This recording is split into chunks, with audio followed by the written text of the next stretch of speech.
Hello everyone, this is Abhishek Chauhan. Welcome to all on Narayana institute. My dear friends, इसके पहले वाली class में हम लोगों ने अपने फर्स्ट लेसन को पढ़ा था। ठीक है, प्रोज के लेसन नंबर फर्स्ट, जो कि था हमारा द लास्ट लेसन। आज हम शुरुआत करेंगे अपने चैप्टर नंबर सेकंड की, जो कि हमारा लॉस्ट स्प्रिंग। डिफरेंट बहुत अच्छे से इसे समझेंगे, तो प्लीज़ वीडियो के अंत तक बने रहें ताकि आपके जो सारे डाउट हैं, सारे कन्फ्यूज़न हैं, इससे रिलेटेड समाप्त हो चुके और हम लोग बहुत ही अच्छे से इसके हिंदी समरी को देखेंगे। साथ ही साथ इसके बाद में हम इसके शॉर्ट, ठीक, और लॉन्ग, और जो भी हमारा फिल इन द ब्लैंक्स होगा, ठीक, शॉर्ट और लॉन्ग आंसर्स को, फिल इन द ब्लैंक्स को, सभी को हम लोग सॉल्व करने वाले हैं। कुछ हमारा बचने वाला नहीं है। और माफ़ी चाहूँगा, आपकी क्लासेस बीच में रुक गई थी 2-3 दिन के लिए, तो अब आपकी क्लासेस रेगुलर होंगी, पर डे होंगी। मैं 100% श्योरिटी के साथ आपसे ये प्रॉमिस करता हूँ कि आपकी क्लासेस पर डे आपको मिलेंगे ही मिलेंगे। तो प्यारे दोस्तों, आइए शुरुआत करते हैं अपने चैप्टर नंबर सेकंड की, लॉस्ट स्प्रिंग। लॉस्ट मतलब होता है भैया खोया हुआ, और स्प्रिंग मतलब जैसा कि आप सभी लोग जानते हैं बसंत। ठीक है, तो खोया हुआ बसंत। द यानी stories of stolen childhood. Stories of यानी कहानियाँ किसकी? स्टोलन चाइल्डहुड यानी चुराए हुए, ठीक, बचपन की कहानियाँ। देखिए, यहाँ पर पहले हम लेखक के बारे में समझ लेते हैं कि हमारी लेखक कौन है, ठीक, और इनके बारे में पहले जान लेते हैं जिन्होंने इस चैप्टर को लिखा है। डियर फ्रेंड्स, स्टार्ट करते हैं आज की क्लास को। आप लोग अपनी चैप्टर यानी ओपन कर लीजिए अपनी किताब में और पेंसिल ले लीजिए। जो मीनिंग्स मैं बता रहा हूँ, जो डिफ़िकल्ट वर्ड्स हैं, इंपॉर्टेंट मीनिंग्स हैं, उन्हें आप लोग लिखते चलिए। आइए करते हैं शुरुआत आज की सेशन की। देखिए यहाँ पर अनीस जंग। अनीस जंग किसका नाम है? लेखक का नाम है। ठीक है, अब देखिए इनका जो जन्म हुआ 1964 यानी 1964 में हुआ। तो Anees Jung was born in Rourkela and spent her childhood and adolescence in Hyderabad. Anees Jung का जन्म राउरकेला में हुआ, ठीक है, एंड स्पेंट और बिताया, ठीक, हर चाइल्डहुड यानी अपना बचपना एंड एडोलेंस और अपनी किशोरावस्था को इन हैदराबाद। अनीस जंग का जन्म राउरकेला में हुआ और इन्होंने अपनी बचपने को और अपनी किशोरावस्था को हैदराबाद में बिताया। सी रिसीव्ड हर एजुकेशन, ठीक, इन हैदराबाद यानी उन्होंने अपनी शिक्षा हैदराबाद में एंड और in the United states of America और यूनाइटेड स्टेट्स ऑफ अमेरिका में प्राप्त की। हर पेरेंट वर बोथ राइटर्स, उनके माता और पिता दोनों क्या थे? लेखक थे। Anees Jung began her career as a writer in India. Anees Jung ने, ठीक, भारत में अपनी कैरियर की शुरुआत एक लेखक के रूप में किया। सी has been an editor and columnist for major newspaper in India and abroad. She has been, वो रही, क्या रही? एन एडिटर, एक संपादक, एंड कॉलमनिस्ट, एक संपादक और स्तंभकारी रही, फॉर मेजर न्यूज़पेपर यानी बहुत से मुख्य अखबारों की भारत में और विदेशों में। एंड हैज़ अथॉर्ड सेवरल बुक्स, और कई किताबें लिखी। किसने लिखी? अनीस जंग ने। The following is an excerpt. The following is an excerpt from her book titled Lost Spring. ठीक है, यानी उन्हीं के निम्नलिखित बुकों में से यह एक टाइटल जो लॉस्ट स्प्रिंग है लिया गया है, स्टोरीज ऑफ स्टोलन चाइल्डहुड। ठीक, हियर सी एनालिसिस यानी इस कहानी में, सी एनालिसिस यानी वो विश्लेषण करती हैं, ठीक, यानी बताती हैं the grinding poverty and traditions which condemn the children to a life of exploitation. The grinding poverty, the grinding poverty यानी कष्टदायी गरीबी, एंड ट्रेडिशंस और परंपराएं, व्हिच कंडम्न जो शोषण करती हैं, दी चिल्ड्रन यानी इन बच्चों का, to a life of exploitation यानी जीवन की निंदा है।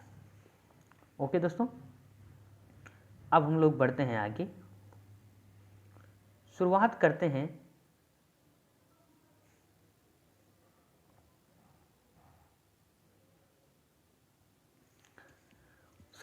अपने चैप्टर को। यहाँ पर देखिए, sometimes I find a rupee in the garbage. Sometimes मतलब होता है कभी कभी, आई फाइंड मैं पाता हूँ, आ रुपी यानी 1 रुपया, इन द गार्बेज यानी कूड़े में, ठीक, मैं कभी कभी कूड़े में 1 रुपया पाता हूँ। Why do you do this, तुम यह क्यों करते हो? आई आस्क साहब, मैं साहब से पूछती हूँ, ठीक, whom I encounter, जो मुझे मिलता है, every morning यानी प्रत्येक सुबह, जो मुझे रोज़ मिलता है, scoring for gold in the garbage dumps, यानी कूड़े, ठीक, कूड़े में धन ढूंढते हुए, ऑफ माई नाइबरहुड यानी मेरे पड़ोसी के। आई आस्क साहब, मैं साहब से पूछती हूँ, जो रोज़ मुझे मेरे पड़ोसी के कूड़ा फेंकने के स्थान पर धन ढूंढते हुए मिलता है। ठीक भैया, यहाँ पर जो गोल्ड का मतलब है वो सोना नहीं है। गोल्ड जैसे देखिए कूड़ा करकट जो होता है उसमें कभी कभी पैसे भी मिल सकते हैं, कुछ ऐसी उपयोगी चीज़ें भी कूड़े में मिलती हैं जिन्हें वे बेच कर ठीक पैसा प्राप्त करते हैं, तो उसी को बोलते हैं हम यहाँ पर धन। ऐसा नहीं है कि वहाँ पर सोना मिलता है, ठीक है। तो यहाँ पर देखिए, साहब लेफ्ट हिज होम, यानी साहब ने अपने घर को छोड़ दिया, लॉन्ग एगो यानी बहुत समय पहले, set amidst the green field of Dhaka, जो कि ढाका के हरे भरे मैदानों के मध्य स्थित था। His home is not even a distant memory, ठीक, उसके घर की याद ठीक उसके दिमाग में दूर दूर तक नहीं है। देयर वर मैनी स्टॉर्म्स, ठीक, यानी वहाँ बहुत से तूफान आते थे, दैट स्विफ्ट जो बहा ले गए, देयर फील्ड एंड होम्स, जो उसके खेतों और घरों को बहा ले गए। हिज मदर टेल्स हिम, उसकी माता जी ऐसा उसे बताती हैं। ठीक है भैया, आगे बढ़ते हैं।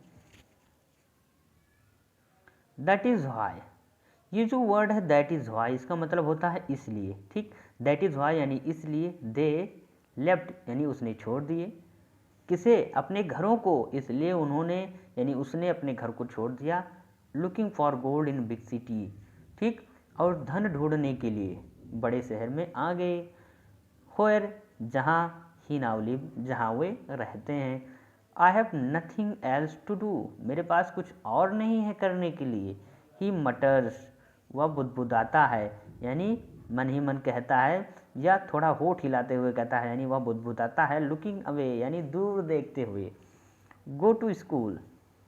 अब ये देखिए, ये उस कूड़ा बीनने वाले यानी कौन है, साहब, साहब और राइटर के बीच बातें हो रही हैं। गो टू स्कूल यानी स्कूल जाओगे, आई से ग्लिबली यानी जो राइटर हैं, ठीक, वो बहुत ही चतुराई के साथ कहती हैं, रियलाइजिंग इमीडिएटली यानी तुरंत या महसूस करती हैं, how hollow the advice must sound, कि उनकी यह सलाह उसे कितनी खोखली लगी होगी। ठीक है दोस्तों, बढ़ते हैं आगे। यहाँ पर देखिए, there is no school in my neighbourhood, मेरे पड़ोस में कोई भी विद्यालय नहीं है। ये कौन कह रहा है, साहब कह रहा है। When they build one I will go, जब कोई बनाएगा तो मैं जाऊँगा। If I start a school will you come, writer ने साहब से कहा कि क्या मैं स्कूल स्टार्ट करूं तो क्या तुम आओगे।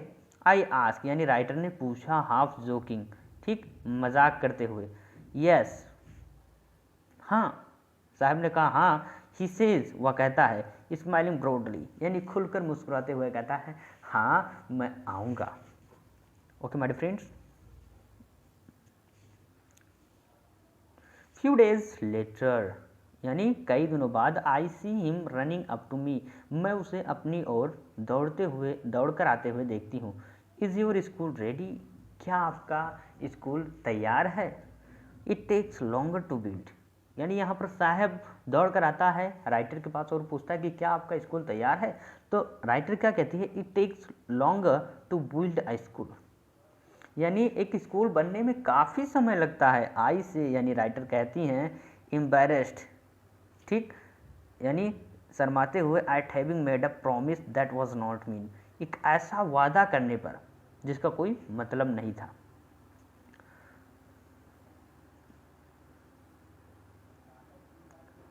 बट प्रोमिसेस, लेकिन ऐसे वादे, लाइक माइन, लेकिन मेरे जैसे वादे, अमाउंट इन एवरी कॉर्नर, यानी ऑफिस ब्लीक वर्ड, ब्लीक मतलब होता है फीका और अबाउंड मतलब होता है विद्यमान। बट प्रोमिसेस लाइक माइन, लेकिन मेरे जैसे ही वादे, abound in every corner office bleak word, उसके फीके संसार के प्रत्येक कोने में विद्यमान हैं या भरे पड़े हैं। After months of knowing him, यानी महीनों जानने के पश्चात, I ask him his name, मैंने उससे उसका नाम पूछा। किसने पूछा? राइटर ने साहब से पूछा।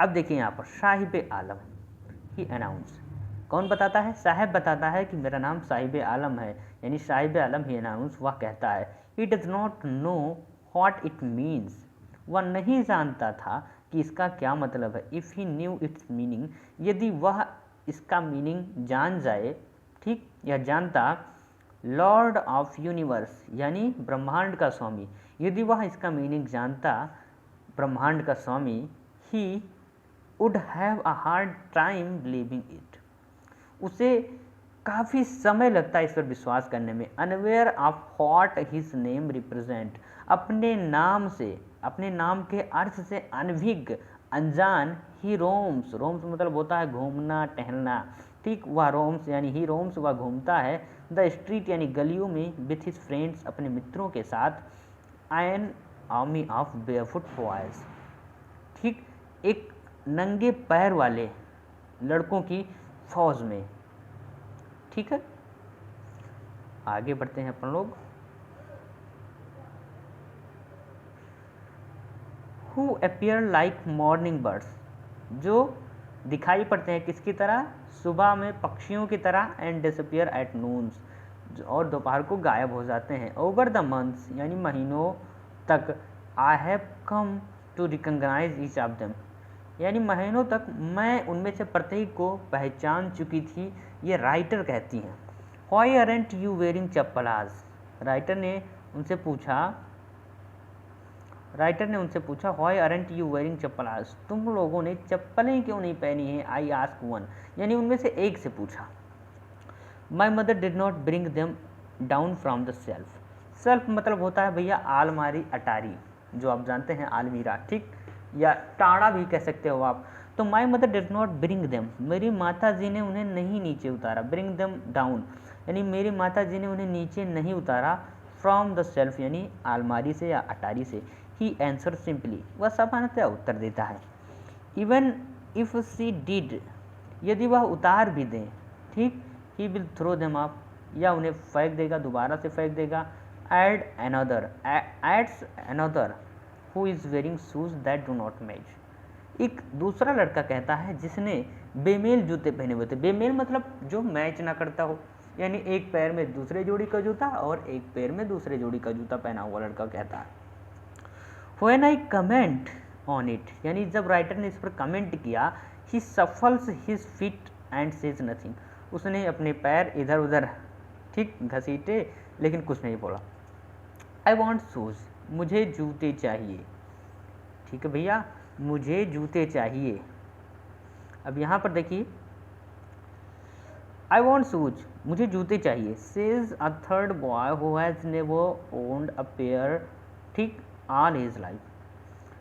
आई वॉन्ट शूज, मुझे जूते चाहिए, सेज यानी कहता है, अ थर्ड बॉय, एक तीसरा लड़का, हु हैज़ नेवर वॉन्ड, ठीक, a pair all his life, जिन्होंने यानी जिसने पूरे जीवन में, अपने पूरे जीवन में एक जोड़ी जूते नहीं पहने थे। ट्रेवलिंग अक्रॉस द कंट्री यानी देश को घूमते हुए। आई हैव सीन, मैंने देखा है, चिल्ड्रन, ठीक, वॉकिंग बेयर फुट, देश को घूमते हुए, ठीक, मैंने बच्चों को नंगे पैर चलते हुए देखा। इन सिटीज़ यानी शहरों में।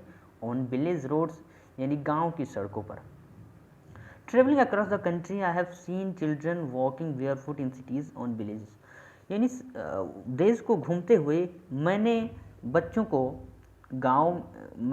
को शहरों में और गांव के सड़कों पर नंगे पैर चलते हुए देखा है। It is not lack of money, या पैसों की कमी के कारण नहीं है, but a tradition to stay barefoot, लेकिन ये परंपरा है, ठीक, नंगे पैर रहने की। इज वन एक्सप्लेनेशन, एक व्याख्या है, एक वर्णन है। आई वंडर, ठीक, मैं आश्चर्यचकित हूँ। देखते हैं यहाँ पर, आई वंडर यानी मैं आश्चर्यचकित हूँ। If this only an excuse to explain away a perpetual state of poverty, मैं आश्चर्यचकित हूँ कि क्या यह केवल एक एक्सक्यूज़ यानी बहाना नहीं है, टू एक्सप्लेन, ठीक, यानी बताने का या वर्णन करने का, अवे एक्सप्लेन अब यानी बताने का, अ परपेचुअल स्टेट ऑफ पॉवर्टी यानी सतत बने रहने वाली गरीबी को, कि क्या यह सतत बने रहने वाली गरीबी को बताने का एकमात्र बहाना नहीं है। आई रिमेंबर, ठीक, मुझे याद आती है, आई स्टोरी एक कहानी, a man from Udupi once told me, जो उडुपी के एक व्यक्ति ने मुझे सुनाया था। मुझे एक कहानी याद आती है जो उडुपी के एक व्यक्ति ने सुनाया था, ये राइटर कहती हैं।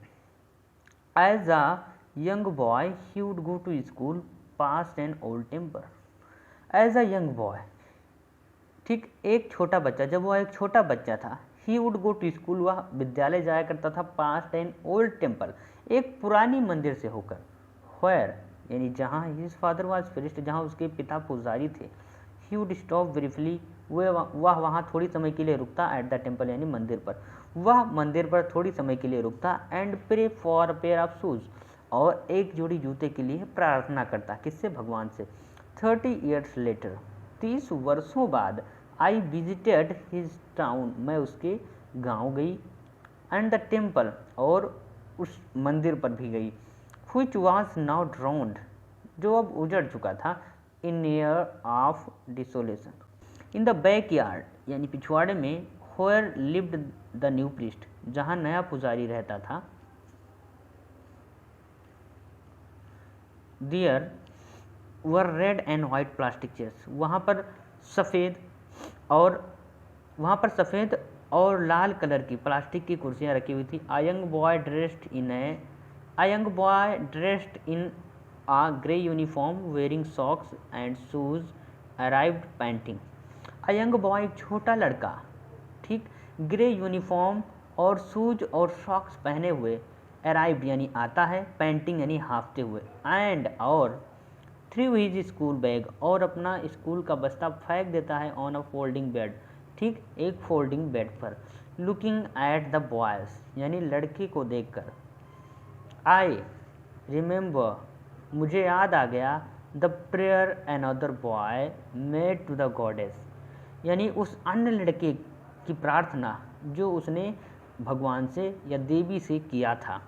When he had finally got a pair of shoes, ठीक, जब वह अंततः एक जोड़ी जूते पा गया। Let me never lose them, ठीक, मैं इन्हें कभी नहीं खोऊं। The goddess had granted his prayer, भगवान ने उसकी प्रार्थना सुन ली।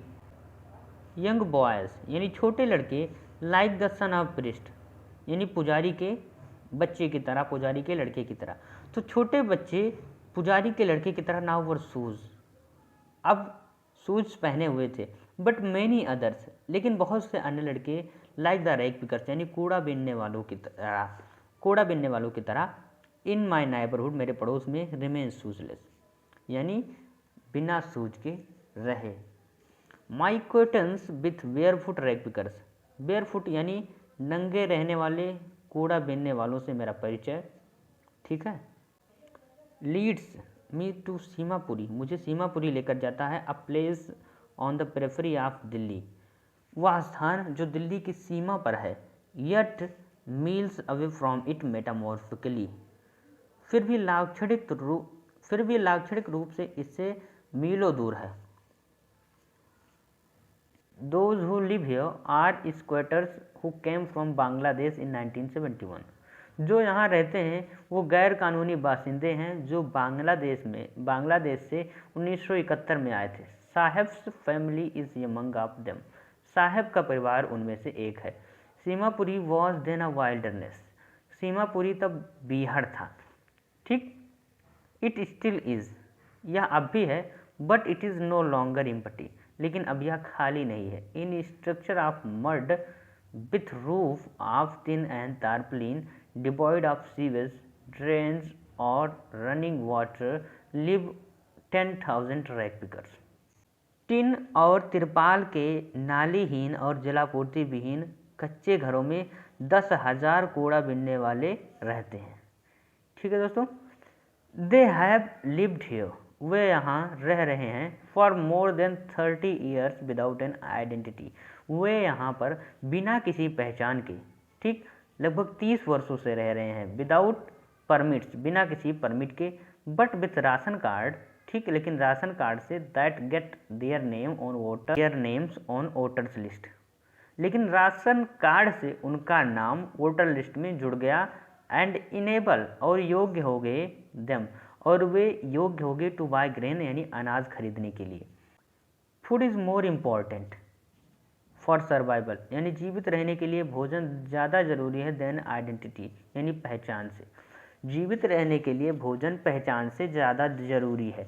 If at the end of the day, ठीक, यदि दिन के अंत में we can feed our families and go to bed without an aching stomach, यदि दिन के अंत में हम अपने परिवार को खाना खिला सकते हैं, ठीक, and go to bed without an aching stomach, और बिस्तर पर बिना पेट में दर्द हुए, ठीक, जाते हैं, we would rather live here, हम यहाँ रहना ज़्यादा पसंद करेंगे देन इन द फील्ड, ठीक, बजाय उस फील्ड के, दैट जो गेव अस नो ग्रेन, जो हमें कोई अनाज नहीं देती है, से a group of women in tattered saris, ठीक, फटी हुई साड़ियाँ पहने हुए महिलाओं का एक समूह कहता है। व्हेन आई आस्क, जब मैं पूछती हूँ, क्या पूछती हूँ, देम यानी उनसे, जब मैं उनसे पूछती हूँ, why they left their beautiful land of green field and rivers, कि क्यों उन्होंने, ठीक, अपने हरे भरे मैदानों वाले, ठीक, नदियों वाले सुंदर घरों को छोड़ दिया, सुंदर घरों और खेतों को छोड़ दिया, कि क्यों उन्होंने हरे भरे मैदानों और नदियों वाले सुंदर घरों और खेतों को छोड़ दिया। व्हेरेवर, जहाँ कहीं भी, दे फाइंड फूड, ठीक, वे भोजन पाते हैं, दे पिच, वे लगा लेते हैं, their tents, they pitch their tents, यानी वे अपने टेंट वहाँ गाड़ देते हैं, दैट बिकम, जो बन जाता है ट्रांजिट होम यानी अस्थायी घर, ठीक है।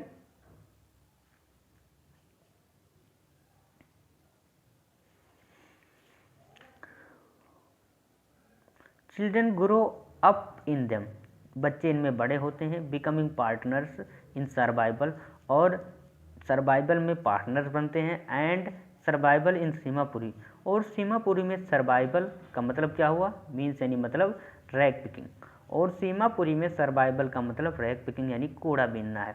थ्रू द ईयर्स, यानी वर्षों से, it has acquired the proportion of fine art, इसने एक ललित कला का रूप ले लिया है। गार्बेज टू देम, यानी कूड़ा उनके लिए, इज गोल्ड यानी सोना है, it is their daily bread, या उनकी दिन की दैनिक रोटी है, a roof over their head, उनके सर की छत है, even if it is a leaking roof, यहाँ तक कि वह अगर टपकती हुई भी हो, ठीक है। But for a child it is even more, लेकिन फॉर अ चाइल्ड यानी बच्चे के लिए इट इज़ इवन मोर, यह कुछ और है। आई समटाइम्स फाइंड अ रुपी, ठीक, मैं कभी कभी 1 रुपया पाता हूँ, इवन अ 10 रुपी नोट, यहाँ तक कि कभी कभी 10 रुपये का नोट भी पा जाता हूँ। साहेब सेज, यानी साहब कहता है, हिज आईज लाइटिंग अप, उसकी आंखें चमक उठती हैं। When you can find a silver coin, ठीक, जब कभी आप एक चांदी का सिक्का पा जाते हैं, इन अ हीप ऑफ गार्बेज, यानी कूड़े में, ठीक, कूड़े के ढेर में, यू डोंट स्टॉप स्कोरिंग, तुम खोजना बंद नहीं करते हो, for there is hope of finding more, और ज़्यादा पाने की आशा के साथ। इट सीम्स, ऐसा प्रतीत होता है, दैट कि फॉर द चिल्ड्रेन, की बच्चों के लिए, द गार्बेज यानी कूड़ा, has a meaning different from what it means to the their parent. It seems, ऐसा प्रतीत होता है, दैट कि फॉर द चिल्ड्रेन, की बच्चों के लिए, garbage has a meaning different from, यानी बच्चों के लिए कूड़ा एक अलग, कूड़े का एक अलग महत्व है, कूड़े का एक अलग मतलब है, what it means to their parent, जो इनके माता पिता का है।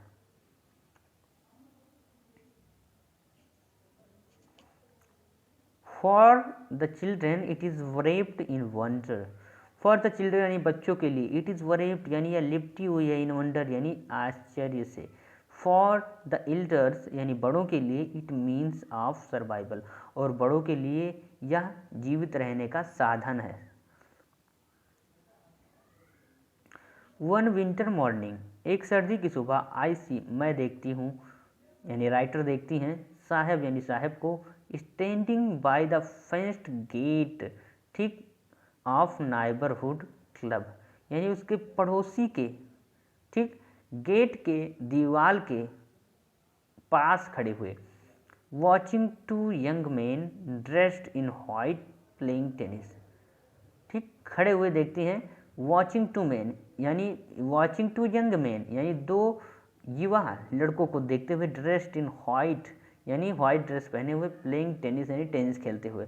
आई लाइक मुझे पसंद है, द गेम यानी वह खेल, ही हम्स वह गुनगुनाता है, हम्स मतलब होता है भैया गुनगुनाना, ठीक, ही हम्स यानी वह गुनगुनाता है, content to watch it standing behind the fence, he hums वह गुनगुनाता है, कॉन्टेंट मतलब संतुष्ट होता है, टू वॉच इट यानी इसे देखकर, स्टैंडिंग बिहाइंड द फेंस यानी दीवार के बाहर ही खड़ा होकर देखकर वह गुनगुनाता है और संतुष्ट होता है। आई गो इन साइड मैं अंदर जाता हूँ, when no one is around जब कोई आसपास नहीं होता, ही एडमिट्स वह स्वीकार करता है, the gatekeeper let me use the swing, swing मतलब होता है झूला, यानी गेट कीपर जो है वो मुझे झूला झूलने देता है। Saheb too is wearing tennis shoes, too मतलब होता है भी, साहब भी टेनिस शूज पहने हुए था। That look strange over his discoloured shirt and shorts, ठीक है, दैट लुक स्ट्रेंज जो विचित्र लग रहे थे, over his discoloured shirt and shorts उसके डिसकलर्ड शर्ट एंड शॉर्ट पर जो विचित्र लग रहे थे। समवन गेव देम किसी ने उसे दिया था, to me, someone gave them to me किसी ने मुझे दिया है। ही सेज वह कहता है, in the manner of an explanation स्पष्टीकरण के ढंग से कहता हुआ, द फैक्ट यानी तथ्य, दैट तथ्य की, दे आर डिस्कार्डेड वे त्यागे हुए हैं, शूज़ वे त्यागे हुए शूज़ हैं, ऑफ सम रिच बॉयज़ यानी कुछ यानी अमीर लड़कों की, हु परहेप्स जिन्होंने शायद, रिफ्यूज़ ठीक यानी मना कर दिया है, टू वियर यानी पहनने के लिए, देम यानी उन्हें, because of hole in one of them क्योंकि उनमें से एक में एक छेद था, डज नॉट बोदर हिम ठीक उसे परेशान नहीं करता, for one who has walked barefoot ठीक उसके लिए जो वॉक्ड बेयरफुट यानी नंगा चला करता था, इवन शूज़ यहाँ तक कि shoes with a hole is a dream come true यहाँ तक कि छेद हुआ शूज़ भी उसके लिए सपनों का सच होना था। But the game he is watching so intently is out of his reach लेकिन वह खेल जिसे वह बहुत ही इंटेंटली यानी ध्यान से देख रहा था, इज़ आउट ऑफ रीच उसके पहुँच से बाहर था। This morning Saheb is on his way to the milk booth यानी इस सुबह साहेब दूध की दुकान पर जा रहा है। In his hand is a steel canister उसके हाथों में एक स्टील कैनिस्टर है। I now walk in a tea stall down the road मैं अब एक टी स्टॉल पर काम करता हूँ जो रोड के नीचे है।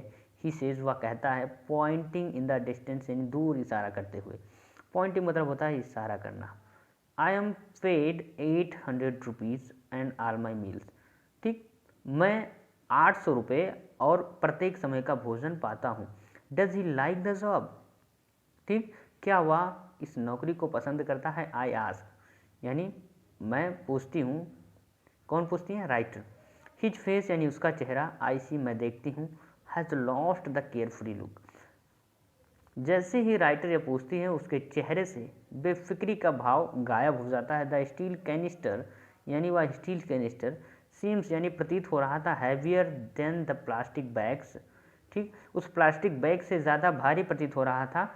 He would carry so lightly ठीक जिसे वह बहुत ही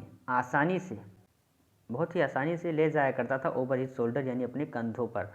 द बैग वॉज हिज या उसका बैग था।